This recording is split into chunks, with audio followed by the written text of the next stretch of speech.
Hi, I'm Rob, and in this Gems of War video I'm going to show you the team I'm going to use for this Forge Me a Key world event. Now, as you can see in the score there, it says ore times 3 points. This means that ores are worth 3 points, and the scoring this is pretty simple.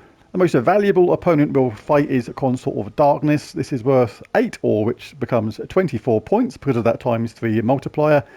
And this is going to increase by 2 ore or 6 points every single time you come across it. So every time you see the Consort of Darkness, make sure you fight it. Next one is Glaceon. This is going to be worth 21 points and will increase by 3 to 6 points each encounter. Next is Wrath, Keeper of Souls. This is worth 18 points and the value of this increases by 3 to 6 points each encounter as well. Arcturian is next up. He's worth 15 points and increases by 3 points each encounter. And Night Hag is worth a mere 12 points and increases by 3 points each encounter as well. So those are the order to fight them in. Always do Consort of Darkness first if you can, then Glaceon, Wrath, Arcturian and Night Hag. Now, this is a thing you do with your guild, so make sure you go to the shop, grab a potion of enchantment if you can. This is going to make everything that little bit quicker because all your troops are going to start enchanted at the start of each and every battle, and you gain other stuff at the same time, most of which is really, really useful. And you gain other tiers, you will gain more stuff as you go along at the same time.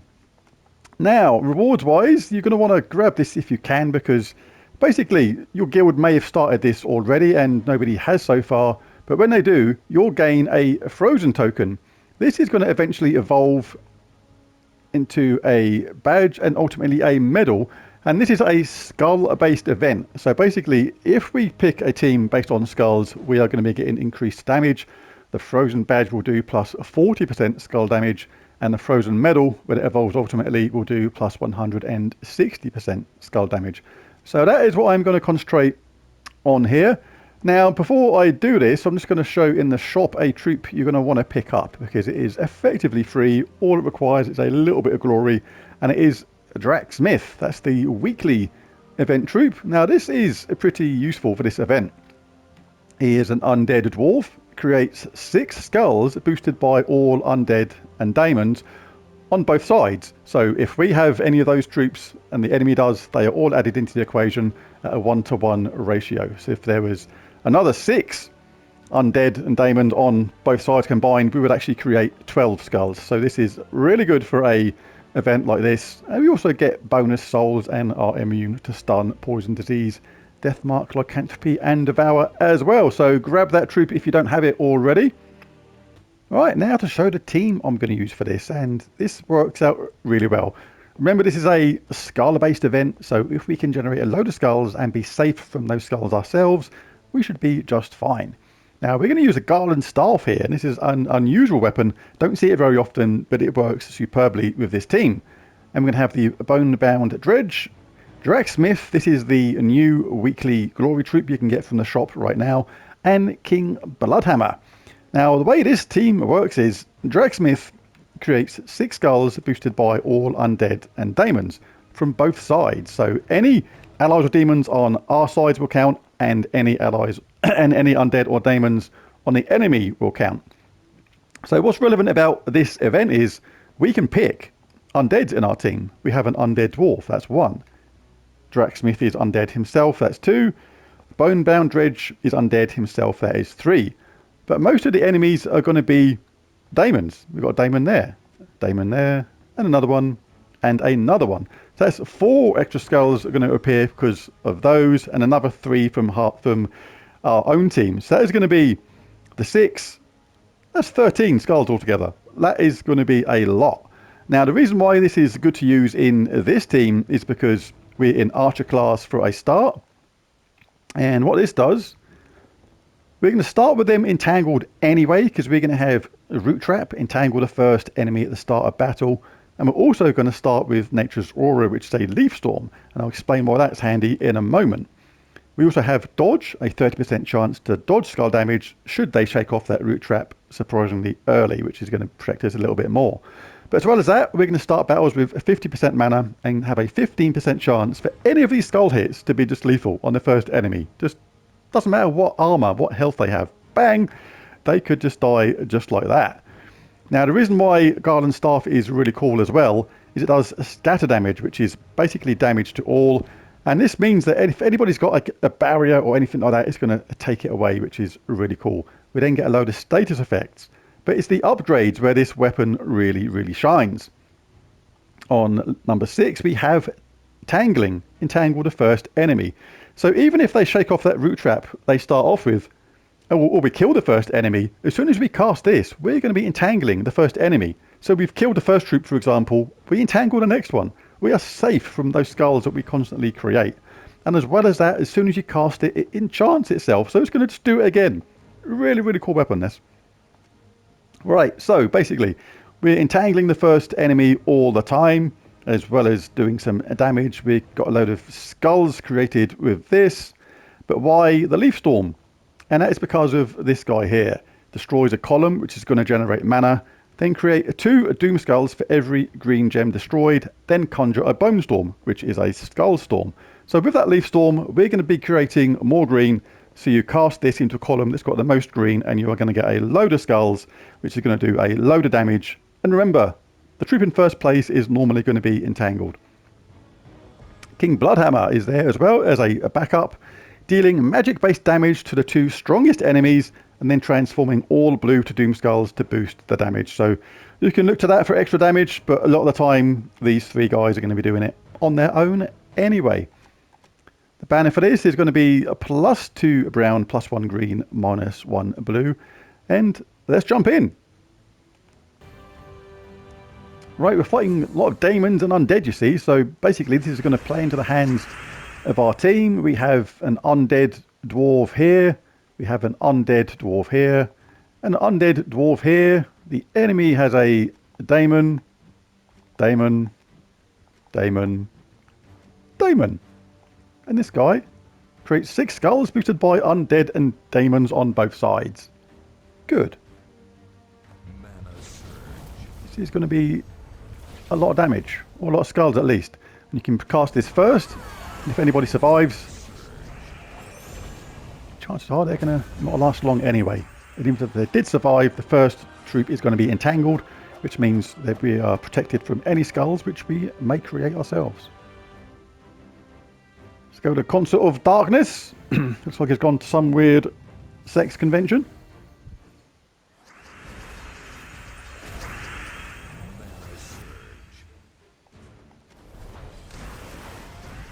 Garland Staff, really cool. Auto status effects.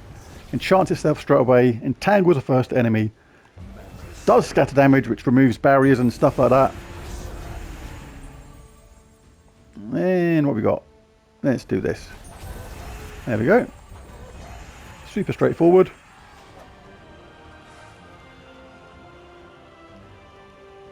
Let's do a low level Night Hag, being so a Night Hag is a Night Hag.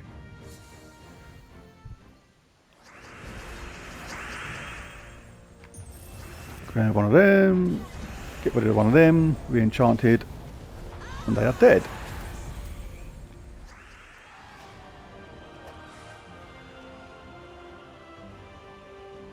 Glaceon. About to be Didion.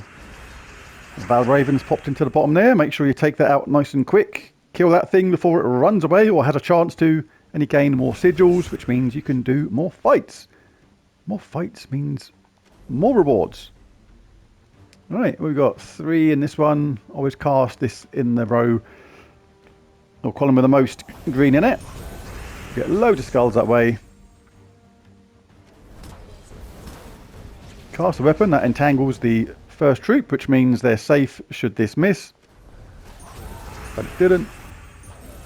Creating plenty of skulls because there's daemons on the other side and undead in our team.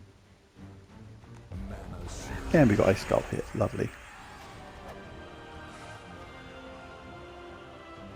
Keep it with souls. Right, and remember, as you do this as well, as you collect the badge and it evolves to a token, or token to a badge to a medal, the skull damage is going to go up and up and up. So this is going to get even more bad news for the enemy.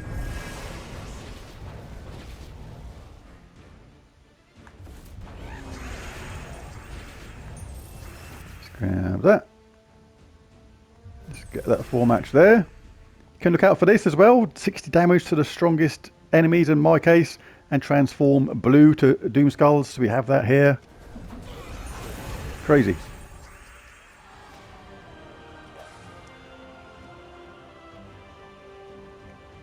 Let's pick on the Night Hag. An attractive little thing, isn't she?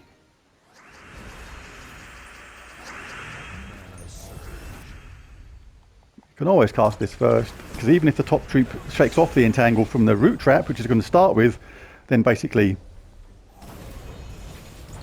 you're still going to be safe. There you go, she's entangled. We can cast this. Extra turn. Didn't quite finish them off, but nearly. What am I doing? Overthinking anything. Just waiting for a skull hit or something like this.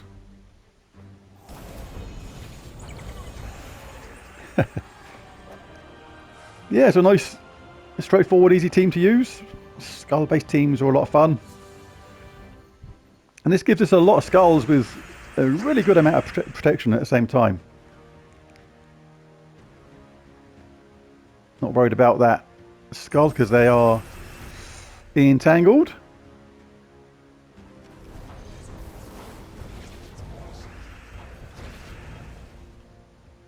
Let's get our troops up and we can cast away and have some fun.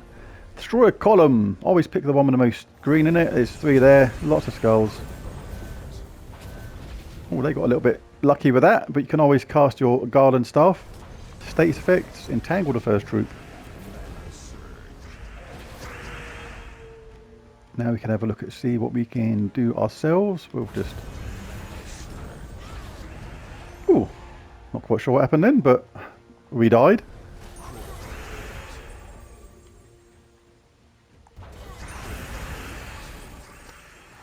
But they died more. Alright, let's do a couple more because this is how the team's going to work. Remember that 15% chance of just an instant kill in this class is going to come into play as well from time to time. Super useful. If in doubt, just cast your garden staff, get yourself protected. You're going to entangle the enemy when you do that. You can cast this now. Destroy a column, create 2 Doom Skulls for every green destroyed. I will miss on the lower amount. You do want a larger amount. You can always look out for this at the same time. A big amount of damage based on your magic to the 2 strongest enemies. Transform blue to skulls. You can see if that's got any value in it. If it's not, you can do it sometimes anyway. It's like the top troop is entangled. We are going to win. Even though I think they're having a bit of a field day there with some bashing us back, but yeah. It'll be a bit of a bloodbath sometimes. There'll be some times where you cast it and it doesn't quite work out, and there'll be times when they shake off the entangle quicker than you expect and stuff like that. That's all part and parcel of it. That will go on. There'll be times when you'll reckon them, and there'll be times when you may lose a troop or 2 as well, because like I say, they may just shake off the entangle quicker than expected sometimes. But to me, that's what all makes it fun and games. And I actually enjoy them sort of games, those slightly mad games where it seems like a bit chaotic, but it's fun at the same time. 6 skulls boosted by undead and daemons. We do have undead and daemons on this side. It's going to be mostly that, so absolutely we will do that. Plenty of skulls. If there's a lot of green in a particular column, you can choose to cast this. No, we'll just do that again.